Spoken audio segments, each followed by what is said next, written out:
నమస్తే, జై శ్రీరామ్, భరత్ మాతాకి జై, వందే మాతరం. నేను మీ విలాసాగరం రమేష్. ఈరోజు 10 జూలై 2026 శుక్రవారం ఉదయం ఈరోజు వీడియో ఇస్తున్నాను. నేను జూన్లో ఒకటి Maruti Ertiga ZA plus 2017 manufacturing 17 registration direct customer ఇంటి దగ్గర ఉండగా నేను లోకల్ ఢిల్లీలో డీలరు ప్రాణ్ బాబుజీ అని ఇద్దరం వాళ్ళ అబ్బాయి ముగ్గురం కలిసిపోయి ఆ బండి చూసినాం.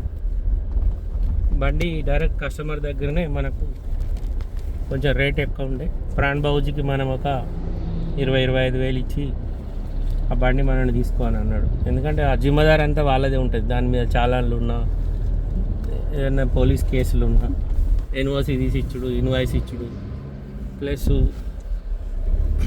ఓనర్ గిట్ట రేపు పొద్దున పేమెంట్ తీసుకొని మనని ఇబ్బంది పెట్టద్దని నేను ఏ బండి కొన్నా ఖచ్చితంగా మధ్యలో క్యాండిడేట్ లేకుండానైతే డైరెక్ట్ కస్టమర్ దగ్గర పోయి కొన్నా. చాలామంది ఆ చీనగర్ బండిని తీసుకోమంటారు, తెలిసిన వాళ్ళ దగ్గర కూడా కొన్నా. ఎందుకంటే ఒకసారి సురుకు తగిలింది, పోలీస్ ఆఫీసరే బాగా సతాయించండి. పాపం అనంతపురం జిల్లా నుంచి ఒకసారి బ్యాంక్ ఎంప్లాయీ XC500 W10 కొన్నాడు, 2016 మోడల్. ఆయన CI ఉండగా బండి కొంటే ఆయనకు ప్రమోషన్ వచ్చేదాకా నాకు ఎన్ఓసి ఇవ్వలేదు. ప్రమోషన్ వచ్చినాక కూడా నేను ఆయన ఎక్కడైతే పోస్టింగ్ తీసుకున్నాడో అక్కడ పోయి లొల్లి చేస్తే అప్పుడు మళ్ళీ 25 వేలు తీసుకొని 20 వేలు తీసుకొని నాకు పేపర్లు ఇచ్చిండు సార్. అది కూడా నేను సోషల్ మీడియాలో వీడియో పెట్టిన. స్టోరీ అంతా ఎందుకు చెప్తున్నంటే ఆ బండి మేము పోయి చూసినాం. నాకు అది గ్రే కలర్ ఉండే, మళ్ళీ రీడింగ్ 1,40,000 చిల్లర ఉండే, వర్కౌట్ కాదని నేను తీసుకోలే. ప్రాణ్ బాబుజీ ఆ బండి కొనుక్కున్నాక నేను దాన్ని సోషల్ మీడియాలో వీడియో పెడితే ఆ వీడియో వాళ్ళు తీసుకున్నప్పుడు ఏమైందంటే ఆయన ట్రాన్స్ఫర్ చేసినాకనే బండి ఇస్తా అన్నాడు.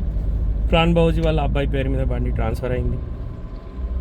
ట్రాన్స్ఫర్ చేసుకొని వాళ్ళు దాన్ని సెకండ్ ఓనర్ అయిన తర్వాత 1,45,000 నుంచి 70,000 రీడింగ్ చేసి పెట్టారు. నేను అదే విషయం వీడియోలో కూడా చెప్పిన.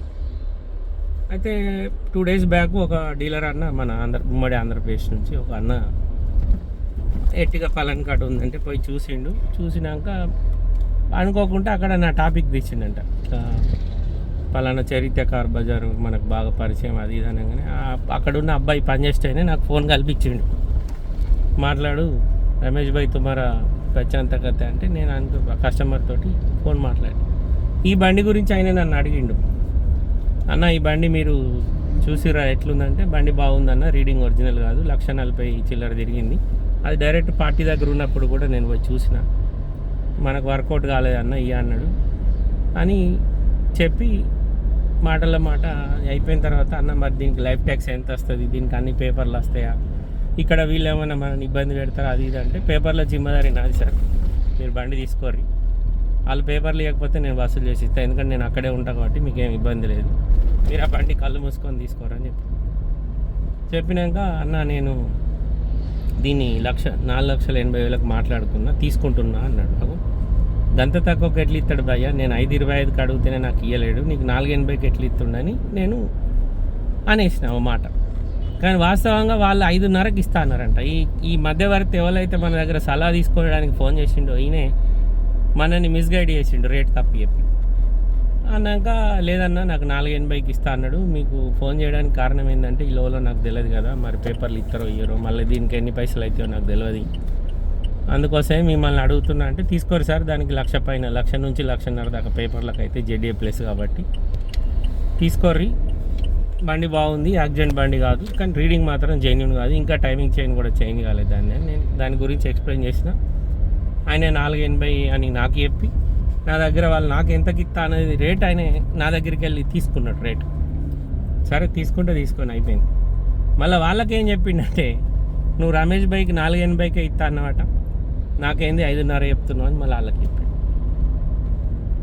ఇక మన వాళ్ళకి ఇట్లా ఉంటారు. అందుకే నేను అక్కడ వాళ్ళని నచ్చి నేను పలానా కాడు ఉన్నా నాకు ఈ సాయం చేయంటే నేను ఎవరిని పట్టించుకోను. వాళ్ళు ఏం చేస్తారంటే వాళ్ళు చెడిపోతారు, మనకున్న కొంచెం మంచి పేరుని కూడా ఏడుకొడతారు. ఆ ప్రాణ్ బాబుజీ అనే వ్యక్తి 20 లక్షల కారు నేను కొంటే నా దగ్గర ₹1,00,000 ఉన్నాయంటే తీసుకుపో బిడ్డ అని ఇస్తాడు, అంత మంచోడు. ఆయన దగ్గర ఈ మనోడు తెలుగోడు పోయి మనకున్న మంచి పేరుని ఖరాబ్ చేసే ప్రయత్నం చేశాడు. ఏంటంటే ఆయనతో వాళ్ళ అబ్బాయి మళ్ళీ 1 గంటకో 2 గంటలకు నాకు ఫోన్ కొట్టి అవుట్ స్పీకర్ పెట్టి మాట్లాడించింది. భయ్యా ये गाड़ी आपको हमने कितने में देता बोला ना అంటే నేను 5.25కి అడిగితే మీరు ఇయ్య అన్నారు, ఆయనకు 4.80కే ఇస్తా అన్నారట కదా అని నేను ఆయన అన్న ముచ్చట వాళ్ళకి చెప్పేసి, नहीं भैया 5.5 में 1 रुपये कम नहीं आएगा गाड़ी। ये कस्टमर बोल रहे हैं आपने आपको ये गाड़ी हमने 4,80,000 में देता बोल के आप बोले कहते हैं नहीं మనోని బాగోతాం బయట పెట్టి. నేను ఆయనకి ఫోన్ ఇయ్య అన్న, అబ్బా ఇట్లా నాకు కోపం వచ్చింది, అబ్బానికి ఫోన్ ఇయ్యి ఫస్ట్ అన్న, మస్తు తిక్కలేసి ఫోన్ మాట్లాడలే క్యాండిడేట్, ఎందుకంటే దొంగ దొరికిపోయింది కదా. ఇప్పుడు వాళ్ళు నాకు ఫోన్ చేయక వాళ్ళు నన్ను అపార్థం చేసుకుంటే నేనైతే మోసం చేసినట్టే కదా. ఏం అవసరం, నీకు ఒక కార్ కావాలి కొనుక్కో, నన్ను రేట్ అడిగినావు, నేను రేట్ చెప్పిన, నీకు బండి డీటెయిల్స్ చెప్పిన, వాళ్ళు పేపర్ లేకపోతే అన్న నేను పేపర్లు తీసిస్తా అని చెప్పిన, తెలుగునివి మనోనివి అని. నేను నా వంతు నాకు ఎంత సాయం అయితే నీకు అంత ఎత్తా అని చెప్పిన, నీకు ఆ కృతజ్ఞత కూడా లేకపోయా. రాష్ట్రం కానీ రాష్ట్రం పోయినావు, ఊరు కానీ ఊరు పోయినావు, నీకు అక్కడ ఒకటి తెలియదు, నేను ఒకటి ఉన్నా, నేను తెలుసు కదా, నేను నీకు పేపర్ల జిమ్మదారి నేను తీసుకుంటా అన్నా, నువ్వు బండి తీసుకో, బండి బాగుంది, రీడింగ్ గ్యారంటీ లేదని కూడా నేను నీకు చెప్పిన.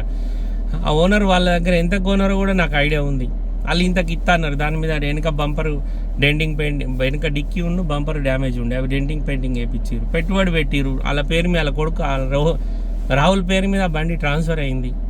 ఇవన్నీ ఖర్చులే కదా అన్న. ఇప్పుడు ఆయన 5 లక్షలకు కొన్నాడు అనుకో, దాని మీద 15-20 పెట్టినాడు, 5,25,000 ఎందుకు అమ్ముతాడు? అందుకే నాకు ఇవ్వాలి ఆ రేటుకు వాళ్ళు. నేను 5.25 ఇప్పుడే మొత్తం పైసలు కడతా, తీసుకపోతే దీనికి 1,00,000 పైన ట్యాక్స్ వస్తుంది భయ్య, మళ్ళీ మా దగ్గర 7 లక్షలకు మించి పోదు, మళ్ళీ రోడ్ ఖర్చులు అవి ఉంటాయని ఇవన్నీ ఎక్స్ప్లెయిన్ చేసిన వాళ్ళకు. ఇయ్య అన్నాడు ఆయన, ఇయ్య అంటే నేను వదిలేసిన. నాకు ఇస్తా అన్నారే, నేను అడిగిన రేటుకి ఇది భయ్య అని చెప్పినా కానీ నాకు 4.80కి ఇస్తారని నీకు చెప్పిన. నువ్వు నన్ను ఎందుకు అక్కడ బ్లేమ్ చేసినావు? తప్పు కదా అన్న. నువ్వు సాయం అడిగినావు, ఫోన్ చేసినావు. చాలామంది రోజుకు దగ్గర ఒక 4-5 ఫోన్లు చేస్తారు, అన్న నేను పలానా కాడ బండి కొంటున్నా, వాళ్ళకి ఈ రేటు చెప్తారు, ఇట్లా ఉంది బండి కండిషన్, ఎంత పెట్టచ్చు అంటే సలహా ఇస్తాం. మళ్ళీ వాళ్ళు నా ఫోన్ కట్ చేసి వెంటనే రమేష్ విలాసాగర్ రమేష్ అనేటోడు దీనికి 2 లక్షలకు మించి పెట్టద్దు అంటే అమ్మేటోడు నా గురించి ఏమనుకుంటాడు? నీదైతే ఎక్కువ రేటు, మాదైతే తక్కువ రేటారా అని నన్ను అడగడు. మనోళ్ళ దగ్గర వచ్చిన పెద్ద మైనస్ ఇది. నాకు వీలైనంత ఢిల్లీలో చాలామందికి నేను ఉపయోగపడుతున్నాను, నేనేం అట్లా అని చెప్తలేను కానీ నాకు వాళ్ళన్న ఇప్పుడు నిన్న ఒక బండి వచ్చింది, ఇన్నోవా క్రిస్టా, వాళ్ళు రష్యా నుంచి వచ్చారు. అందులో ఒక ఆయన మా చుట్టాల పిల్లాడు కుమ్మరోళ్ళు లింగంపేట, నేను ఆయనకు తెలియదు, ఆయన నాకు తెలియదు కానీ చుట్టాలు అవుతారు. ఆ పిల్లాడు ఫోన్ చేసి అన్న మేము ముగ్గురం ఉన్నామంటే బండ్లే నేను ఢిల్లీ నుంచి రాగా బిర్యానీ రైస్ తెప్పించిన, రేపు 21కు ఫంక్షన్ ఉంది పాపది, అక్కడ నుంచి బిర్యానీ రైస్ తక్కువ రేట్ ఆడ బాస్మతి రైస్ అని, ఆడికెళ్ళి 1 క్వింటల్ బియ్యం వేసుకురమ్మని చెప్పిన. క్వింటల్ బియ్యం, ఇద్దరు మనుషుల సామాను, మళ్ళీ వేరే ఇతర ఇంటికి సంబంధించిన సామాను ఉండే, ఇన్నోవా క్రిస్టల్ వేసుకొని మా అబ్బాయి వచ్చిండు. నాకు గుంటూరు జిల్లా తెనాలి నుంచి ఒకసారి అమౌంట్ పంపితే బండి తెప్పించిన. అందులో 2 మనుషులను కూడా తెప్పించిన, వాళ్ళ దగ్గర ₹1 తీసుకోలేదు, క్షేమంగా తీసుకొచ్చి జైత్యాల దించిన. ఇట్లాంటి సేవ చేస్తున్నా నేను. మళ్ళీ వాళ్ళకన్నా సలహాలు కావాలంటే ఇస్తున్నా, కానీ నన్ను ఎందుకు బాధనని చెప్తున్నారు మీరు సలహా నా దగ్గర తీసుకుంటారు. ఇప్పుడు ఆయన ఇస్తా అన్న రేటు 5,50,000 ఫైనల్ అన్నాడు. ఇంకేమైనా నేను బతలాడుతూ 5,000-10,000 తగ్గుతుండే కావచ్చు. ఇక నేను 5.20 కాడ ఆగి 5.25 కాడ ఆగి నేను వదిలేసిన. కానీ మీరేం చేసిరు, నా రమేష్కు 4.80కే ఇస్తా అన్నమాట, మాకు ఎక్కువ రేటు చెప్పినావు అని ఆయన దగ్గర నా పేరు ఖరాబ్ చేసి. నాకేం ఫరక్ పడదు అనుకో, కానీ నీలాంటి వాళ్ళకు నాలాంటి వాడు సాయం చేసేది కూడా వేస్ట్. ఈ సమాజంలో గిట్లాంటి మనుషులు ఉంటారు. వానికి మనం ఎంత చేసినా కానీ ఇంకా ఎక్కడో వెళ్తుంటుంది. చేపించుకునేదే పుక్కేం సేవ, అయినా ఇంకా ఏమైనా కావాలి, ఇంకేమైనా అయితే మంచిగా ఉండని. ఇప్పుడు ఆ పోరాడు నాకు ఫోన్ చేసి ఆడ అవుట్ స్పీకర్ పెట్టి మాట్లాడితే నేను నిన్ను తిట్టిన కాబట్టి నువ్వు సపోర్ట్ ఎక్కున్నావు, లేకపోతే నేను అక్కడ బ్లేమ్ అయ్యేదిగా. ఇది నాకు జరిగిన ఎక్స్పీరియన్స్. ఇటువంటి మనుషులు ఉంటారని ఆ వ్యక్తి గురించి తెలవాలి కాబట్టి వీడియో చేసిన. సరే ఏమన్నా తప్పు మాట్లాడితే సారీ. నమస్తే, జై శ్రీరామ్.